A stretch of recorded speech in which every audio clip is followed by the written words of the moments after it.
લોહીમાં uric acid ભળે તેને હાઇપોયુરેસિયા કહે છે. આ એસિડથી ઘણા રોગ થાય છે, જેમ કે જોડોનું દર્દ, ગઠિયા, હૃદયઘાત, સુગર, પથરી વગેરે. શરીરનો કચરો કિડની બહાર ફેંકે છે, પણ એસિડ વધુ થવાથી લોહીમાં કચરો ભરાય છે અને બહાર કાઢી શકતું નથી, જેના કારણે ઘણા રોગ નોતરે છે.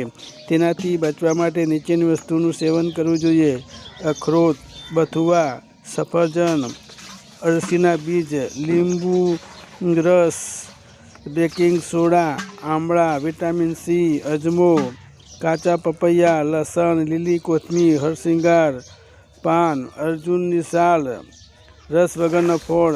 આ બધું ખાવાથી લોહીમાં જે કચરો ભરાય છે એ કચરો તે બહાર કાઢે છે.